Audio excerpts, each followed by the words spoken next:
Hello. Welcome to the Transforming Lives panel podcast. I'm one of your hosts, Charmin, and Mitzi is here with me, and we have a guest. But customarily, before we start, just join me in a brief breathing, grounding exercise so that we can be centered and be in one accord as we continue the podcast. Let go of the tensions, the stress, the things that didn't go well during the day. Just take a deep breath in through your nose and out through your mouth, in and out, letting go of the stress of the day, letting go of the tension, letting go of all the things that needs to be done. Just breathe in and out, and let's just be present for the next 30 to 45 minutes. And as you breathe in and out again, just join me in the room. And thank you for taking the time to breathe with us. And today we have a special guest, Sophia Dimas. And Sophia is a woman of remarkable versatility and depth, having navigated three distinctly different careers over the course of her life. For a decade, she immersed herself into the world of architecture, working alongside the eminent futurist and environmentalist R. Buckminster Fuller. Following this, she channeled her creative energies into the fashion industry, running her own couture fashion business. Her journey took a profound turn as she became a mental health therapist, and she currently serves as the in-house counselor of a residence for ex-trafficked women. Sophia, it's such an honor and a privilege to have you on the podcast. Is there anything else you would like to add other than being an author to that introduction or bio? Thank you for that introduction. Thank you. It is my privilege to be here.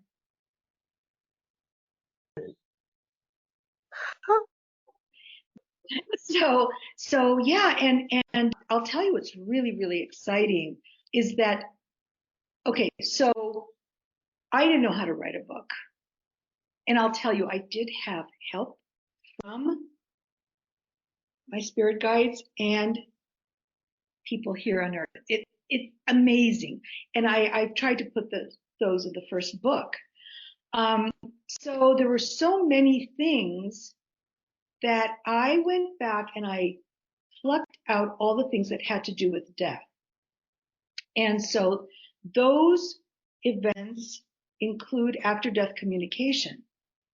So what's happened is that at first, these scientists were absolutely interested in the first book. And coincidence seems to be trending now. I knew that scientists studied consciousness, but I had no idea that they also studied coincidence. And there's this outfit out of the UK called the Scientific and Medical Network. People should look them up. So it's a group of esteemed scientists that study paranormal events. And so the executive director invited me to be part of this group of scientists as the only non-scientist, non-academic. And they asked me to help plan and participate in it was called the Synchronicity Summit.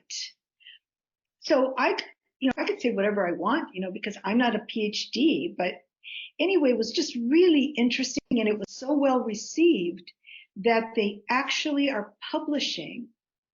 They already published this book. I have not gotten it yet. And my essay is chapter 17. And the title of the book is The Playful Universe. So, and everybody else has all these long citations, and I don't have any because, these are just my experiences. But, I decided that they need me as much as I need them. Okay. So I need them because being in the company of such esteemed scientists, my experiences are validated. But my experiences validate the research. So it's like, look at this little ordinary lady. I mean, these things that we're studying are happening to her. So it's a symbiotic kind of relationship. So, and what I found interesting was that the scientists that were interested in the first book just had no interest in the second one. The Consciousness Beyond Death, True Stories of Signs, Messages, and Timing. And so now I see why. So I don't know if you've heard of this neurosurgeon. His name is Dr. Eben Alexander, who wrote Proof of Heaven. Oh, okay. So, it's a bestseller. And he read my book and he loved it. And when he found out about the second book, he said, can you send me the manuscript and so I can endorse it. So I sent him the manuscript and he writes back and he says, I'm sorry, I can't endorse your book because there's not sufficient discussion of consciousness. Well, that is bogus because the entire foreword was written by Dr. Deborah Green, and I write about her in the first book because she played a big role in one of those three, coincidences that brought Frank and I together. And so I thought, but what it was code. It was code for, oh, I'm a scientist. I can nearly die, go to heaven, come back and write about my experience because it's an NDE. And NDEs have been studied for decades. But I can't touch your book with a 10-foot pole. Well, lucky for me, just before publication of the book, it became an official scientific field of study, ADC, after death communication. Now they're all interested in my book. What was the organization that you mentioned? The Scientific and Medical Network. And we're having a book launch the 26th and the 27th. And then I'm a panelist on that book launch as well. I've as you've been talking, I've been thinking through my life and so many big coincidences and miracles and things. And I've always thought of them as, miracles and coincidences and listening to my little voice and sort of synchronicity and those sorts of things. But, as you were talking, more and more of them were popping into my mind. And I was really realizing just how many of them that there have been. Yes, you would be surprised. You are surprised. And I'm sure that your audience also feels the same way. And I wanted to give two more examples of after-death communication. And you can tell me what you think of these things. And I'm going to tell you these two events because they're not in the book. They happened after publication. So they happened in the last couple of year.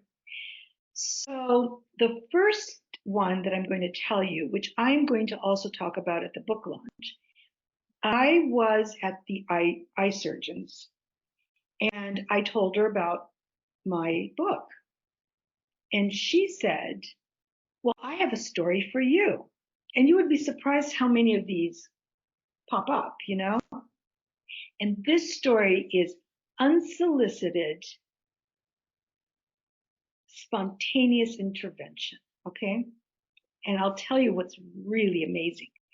So I said, oh, go ahead, And she says, well, my husband and I had to go to a gala. And I did not want to go to this gala. I was dead tired after a whole day of surgeries, but we had to go to the gala. And afterwards, I had to drive the babysitter home because it's my husband's rule, never be alone with a female babysitter. So she says, I'm heading back home, and all of a sudden I heard my grandmother scream, wake up!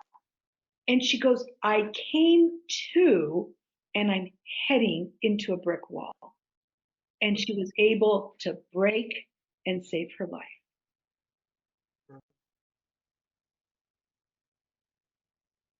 So what I find fascinating about this story is that she was unconscious.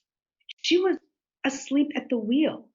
So this had nothing to do with, could it be a dream? It could be, but as my title includes, timing. The timing was just in the nick of time. Okay. So that's one. The other one is much more recent. So it was about 5 months ago that I lost one of my oldest and dearest friends in the whole world. And it was a heart attack.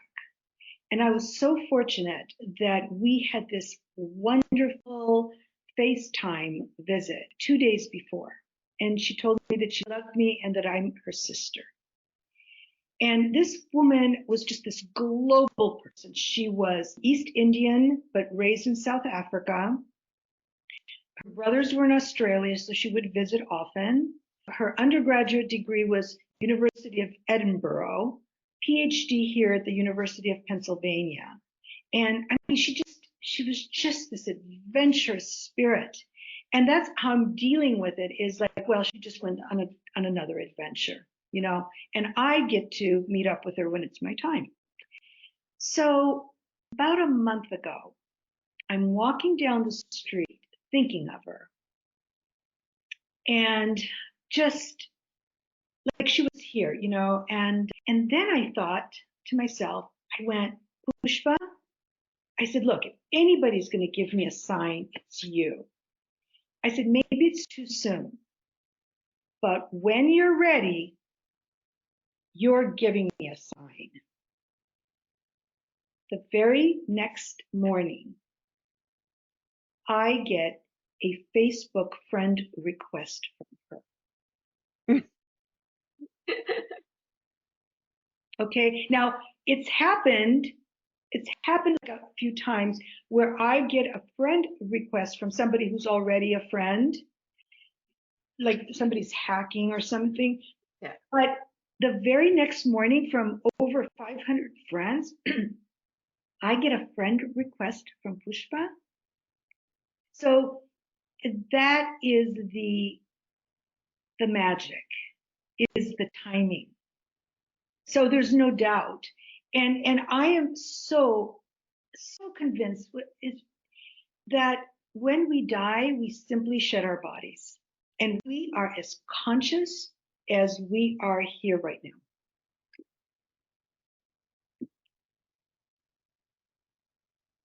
What is that thing or the catalyst that fuel your intuition? I'm sorry, free will? No, fuel Oh, your fuel. intuition. Oh, okay. Well, it's practice. As I said, as you're directed, people know whether this is good or bad or holy or evil. People know.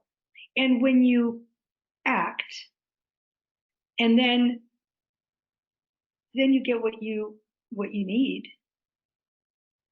well, you say thank you. You say thank you. I go around saying thank you all day long. In fact, in the first book, because it's a memoir, it's basically pretty chronological.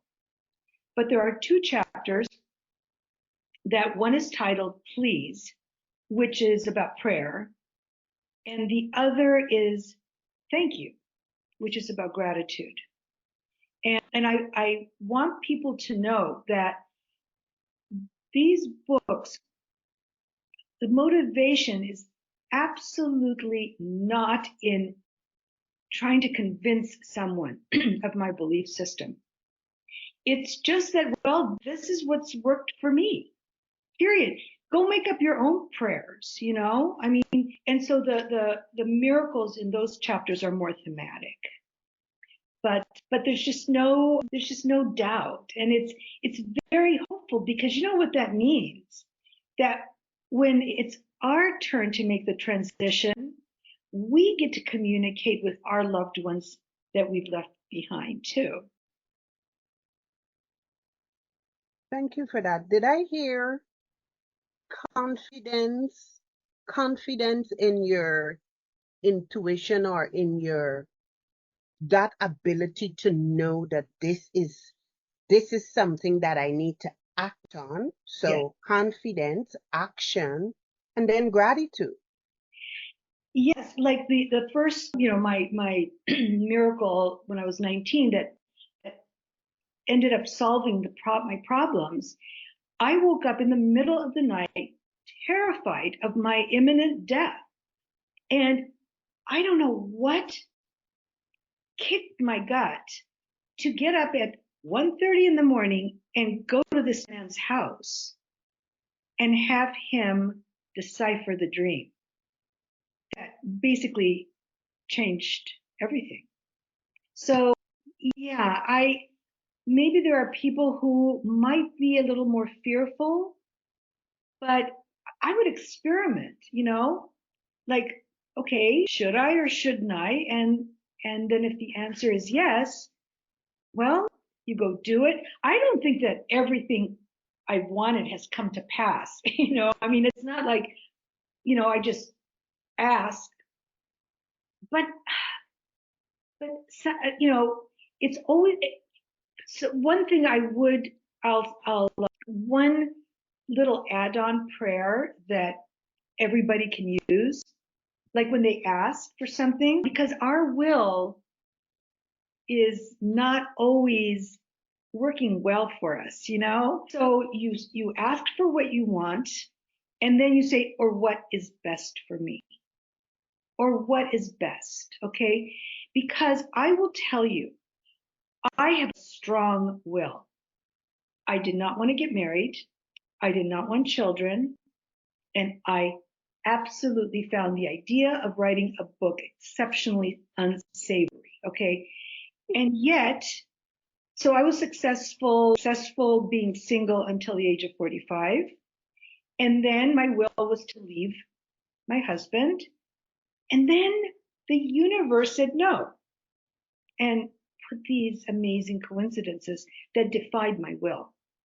In 2011, one of my mentors, Father Stephen, who's the closest thing to Jesus, he opens up these youth shelters for homeless youth. It's called the Covenant House. As a result of him introducing me to this lovely girl who was 18 at the time, it was just magic. Anyway, we adopted her, and she's from Turkey. And she is now living the life of her dreams. She's married to this Greek architect living in Greece. We just went to see them, and has this top job at Pfizer. And it's just, and Mother's Day is my new favorite holiday. Okay. So how does that work? And then I wrote 2 books.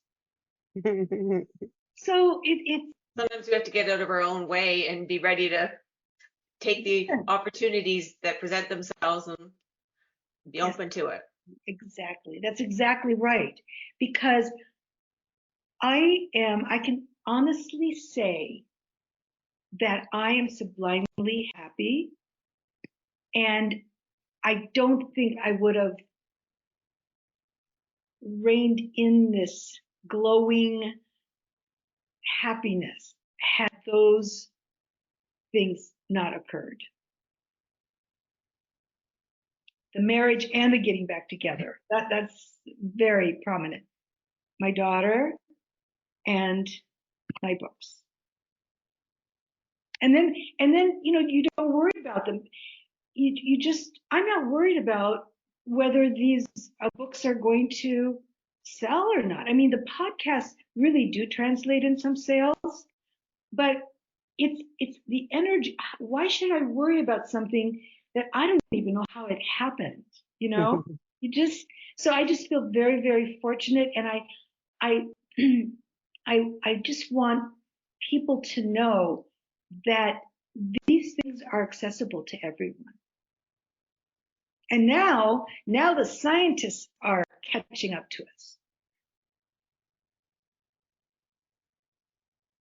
Thank you so much for sharing so much of yourself and your journey and helping our listeners learn how to listen for those little voices and look for those coincidences, miracles, and to be thankful when they occur, whether they're little things or big things. And as you say, just sort of that learning to keep looking for it and keep building it and gain more and more confidence so that you can shape your life and transform it into what you want it to be.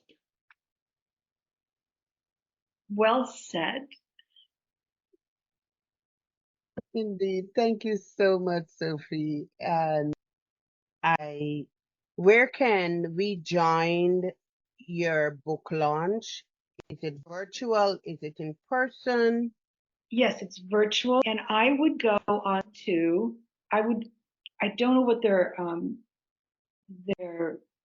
I would look up the Scientific and Medical Network, get on their website, and it's there.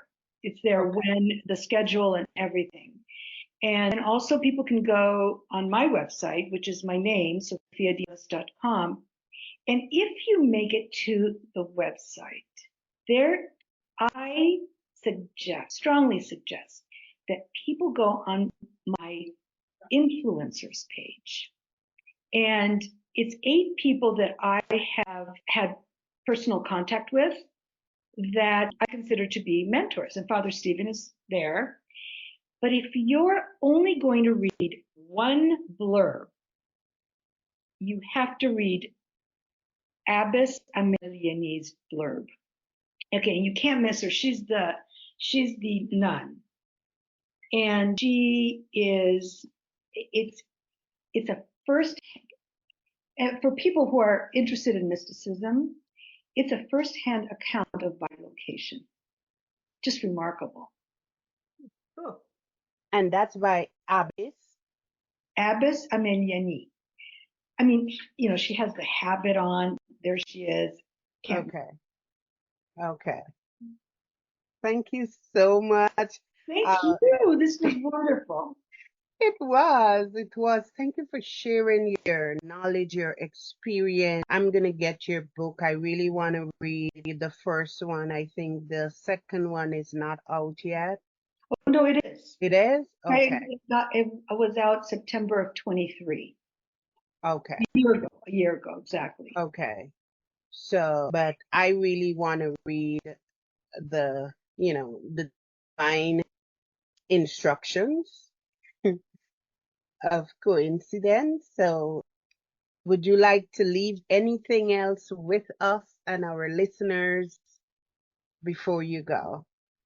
No, just the simple idea that extraordinary things do happen to ordinary people. Beautiful way to end it. Before we end, do you think we all have different divine language of coincidence? Well, again, I will go back to, I think upbringing has a lot to do with it. Okay, now there have been instances of where an atheist has had a transformation, like growing up with parents that have no spiritual bones in their bodies. One such person is Francis Collins. And Francis Collins his team got the Nobel Prize for decoding the DNA. And he went from an avowed atheist to a Bible thumper. And he wrote this book, The Language of God. And because decoding the DNA made him, to him, it was a miracle. And so, these things, it can't be accidents. So everyone has their own language, but the way it's developed, and language can be a real problem in the ethereal world. In fact, in my first book, I have a glossary of my terminologies. So because it's very ethereal, there's not that many words that represent ethereal things, So yeah, but we can always learn another language. Thank you. Thank you. We're gonna end now, or else I'll have questions and keep you beyond your time. I hope that we can extend an invitation for you to return at a later date, because you still have not shared everything with us. And I love your wisdom. I love your intuition. And I'm sure that what we are feeling on screen, our listeners will be able to experience it audibly. So thank you so much, Sophia. Thank you.